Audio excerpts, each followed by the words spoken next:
जन्नत से आया हुआ वो मुकद्दस पत्थर जो आज हजारों बरसों की तारीख पेश करता है।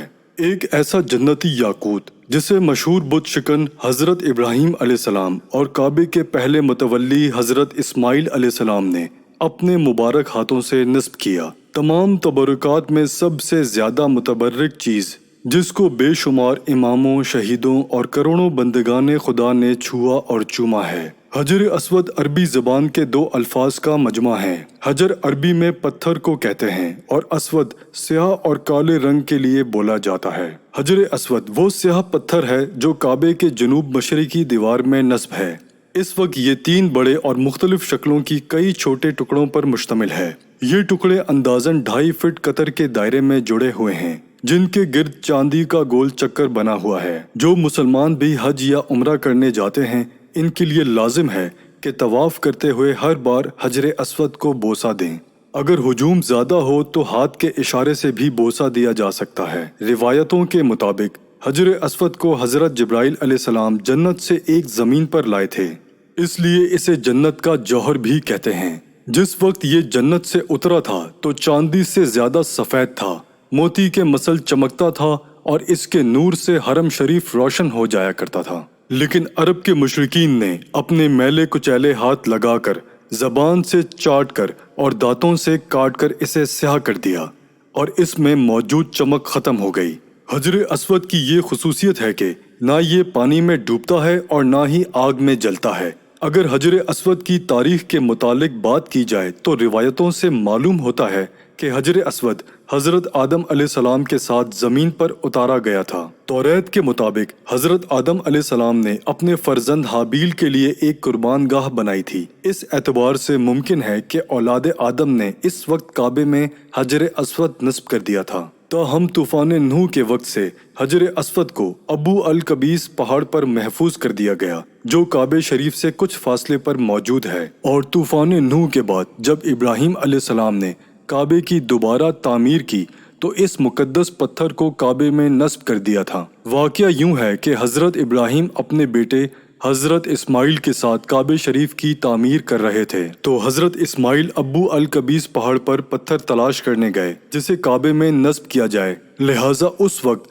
हजरत जिब्राइल इंसानी शक्ल में नमूदार हुए और हजर अस्वद को इस्माइल अलैहिस्सलाम के हवाले किया, जिसे वो अपने साथ जन्नत से लाए थे। और इस तरह हजरत इस्माइल ने इस मुकद्दस पत्थर को काबे के बाहरी दीवार में नस्ब कर दिया। इस्माइल अलैहिस्सलाम के बाद एक लंबे अरसे तक कबीला बनी जुरहम काबे के मुतवल्ली रहे, लेकिन जब बनु बकर जो औलाद इस्माइल में से थे बनी जुरहम को मक्के से निकाल दिया। जुरहम के सरदार अमर बिन हारिस ने हजर अस्वद काबे पर चढ़ाए गए तलाई हथियार और तमाम चीजें चाहे जमजम पे छुपा दिया और मिट्टी वगैरह डालकर जमजम को जमीन के बराबर कर दिया ताकि हजर अस्वद और ये कीमती चीजें बनी इस्माइल के हाथ ना लग जाएं। बाद में कबीला कुरैश के सरदारों ने हजर अस्वद को दोबारा जमजम से निकाला और इसे काबे में नस्ब किया। 606 ईस्वी में जब हजरत मोहम्मद सल्लल्लाहु अलैहि वसल्लम की उम्र 35 साल थी तो सैलाब की वजह से काबे की इमारत को सख्त नुकसान पहुंचा।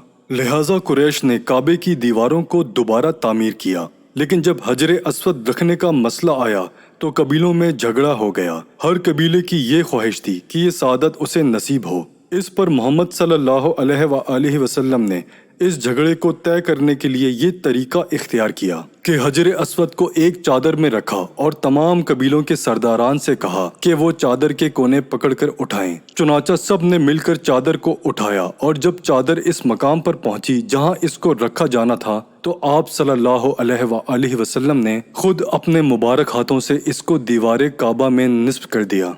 6ठी सदी ईस्वी के आगाज में इस्लाम की आमद हुई और काबे के मुतवल्ली अब मुसलमान हो गए। खुलफाए राशिदीन के ज़माने तक हिजाज मुकद्दस में अमन व अमान रहा और काबे शरीफ इस्लामी दुनिया का मरकज रहा। लेकिन बनु उमैया की हुकूमत आते ही इस्लामी तारीख के स्याह बाब का आगाज हुआ और 64 हिजरी में बैतुल्लाह को एक जबरदस्त नुकसान पहुंचा। दरअसल हजरत अब्दुल्ला बिन जुबैर रजी अल्लाह ताला अन्हा ने यजीद बिन माविया की बैत से इनकार कर दिया और मक्के में अपनी खिलाफत कायम कर दी। लिहाजा यजीद ने शामी फौज को मक्का भेजा ताकि अब्दुल्ला बिन जुबैर को शिकस्त देकर इन्हें अपना मिटी बनाएं। हजरत अब्दुल्ला बिन जुबैर और इनके साथियों ने یزیدی فوج کا ڈٹ کر مقابلہ کیا اور یزیدی فوج کو حرم شریف کے اندر داخل نہ ہونے دیا۔ لہٰذا ایک رات یزیدی کوہ ابو قبیس پر چڑھ گئے اور وہاں سے منجیق کے ذریعے پتھروں میں آگ لگا کر انہیں حرم شریف کی طرف پھینکا، جن سے غلاف کعبہ میں آگ لگ گئی اور کعبہ جل گیا۔ یہ واقعہ ربیع الاول 64 ہجری کا ہے۔ اس حملے کی وجہ سے حجر اسود کو بھی نقصان پہنچا اور وہ سیاہ پڑ گیا۔ بہرحال جنگ کے خاتمے کے بعد حضرت عبداللہ بن زبیر رضی اللہ تعالی عنہ نے کعبے کی دوبارہ تعمیر کروائی اور حجر اسود کو دیوار کعبہ میں نصب کر کے اس کے چاروں طرف چاندی کا حلقہ چڑھا لیا۔ حجر اسود کو دوسرا بڑا نقصان تب ہوا جب بنو عباس کے عہد میں کرامتہ فرقے کا ظہور ہوا۔ یہ ایک ملحد فرقہ تھا جس کا سردار ابو طاہر سلیمان نامی شخص تھا۔ اس نے ایک لشکر جرار کے ساتھ مکہ پر چڑھائی کر دی اور 317 ہجری کو اس کی فوج حرم میں داخل ہوئی۔ کرامتی فوج نے مکہ کے بے شمار مسلمانوں کا قتل عام کیا، ہزاروں حاجی مارے گئے۔ ابو طاہر نے کعبہ شریف کا دروازہ اکھاڑ ڈالا، حاجیوں کے مال و اسباب لوٹ لیے اور حجر اسود کو اکھاڑ کر اپنے ساتھ لے گیا۔ لہٰذا اگلے 22 سالوں تک حجر اسود کعبے میں موجود نہ تھا اور حاجی صرف اس خیالی جگہ پر ہاتھ رکھ کر بوسہ دیتے تھے جہاں سے حجر اسود کو اکھاڑا گیا تھا۔ 22 سالوں بعد فاطمی خلیفہ منصور بن العقائم المہدی نے کرامتیوں کو 50,000 دینار دے کر حجر اسود کو واپس لے لیا اور اسے دوبارہ مکہ لایا گیا۔ لہٰذا 339 ہجری کو حجر اسود پھر اپنی جگہ واپس نصب کر دیا گیا۔ دشمنوں اور بیرونی حملہ آوروں کے علاوہ قدرتی آفات سے بھی حجر اسود کو خاصا نقصان ہوا۔ لہٰذا سن 1039 ہجری میں مکے میں موسلا دھار بارش ہوئی جس سے زبردست سیلاب آ گیا اور سیلاب کا پانی کعبے کے اندر داخل ہو گیا۔ پانی کی سخت لہروں سے کعبے کی 2 دیوار گر گئیں اور حجر اسود نے بھی اپنی جگہ چھوڑ دی۔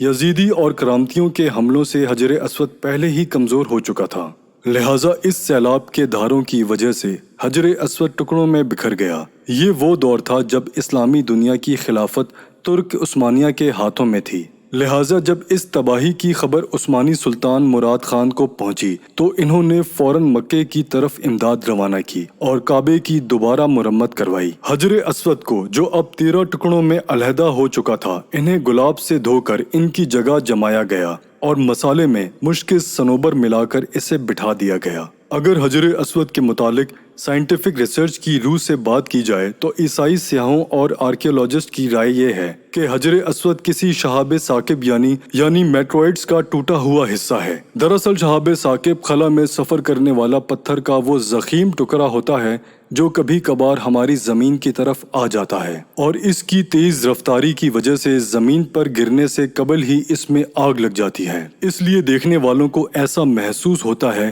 کہ آسمان پر کوئی تارا ٹوٹ رہا ہے۔ شہاب ثاقب ہزاروں سال سے ہماری اس زمین پر گرتے آئے ہیں، جس کا ذکر اسلامی روایتوں میں قوم لوط یعنی سدوم اور عمورہ پر گرنے والے عذاب کی شکل میں بیان کیا جاتا ہے۔ یہ شہاب ثاقب نہایت ہی قیمتی مانا گیا ہے جو خالص لوہے سے بنا ہوتا ہے۔ اسی طرح کے گرنے والے ایک شہاب ثاقب کے ٹکڑوں سے قدیم مصر کے فرعون توتن خامن نے اپنا ایک خنجر بنایا تھا۔ اسی طرح قدیم یونانی بھی ایک شہاب ثاقب کے ٹکڑے کی پوجا کیا کرتے تھے۔ غالباً اسی وجہ سے ماہرین نے یہ خیال کیا کہ حجر اسود بھی شہاب ثاقب کا کوئی ٹکڑا ہوگا جو قدیم دور میں اس زمین پر گرا تھا اور لوگوں نے اسے کعبہ شریف میں نصب کر دیا۔ لیکن یہ نظریہ ایک شرعی غلطی ہے کیونکہ احادیث سے یہ واضح ہے کہ حجر اسود کو خود جبرائیل امین اس زمین پر لائے تھے جو کہ ایک جنتی پتھر ہے، نہ کہ کسی شہاب ثاقب کے گرے ہوئے معمولی پتھر کا کوئی ٹکڑا۔ بہرحال احادیث کے مطابق قرب قیامت میں حجر اسود کو اٹھا لیا جائے گا۔ لہٰذا عبداللہ بن عمر رضی اللہ تعالی عنہ سے روایت ہے کہ رسول اللہ صلی اللہ علیہ وآلہ وسلم نے فرمایا، اللہ قرآن کو لوگوں کے سینوں سے اٹھا لیں گے اور حجر اسود کو بھی قیامت سے قبل اٹھا لیں گے۔ جب تک حجر اسود تم میں رہے گا تم بھلائی پر گامزن رہو گے۔ اس پتھر کو جبرائیل نے خود رکھا تھا اور وہی اسے اٹھائیں گے۔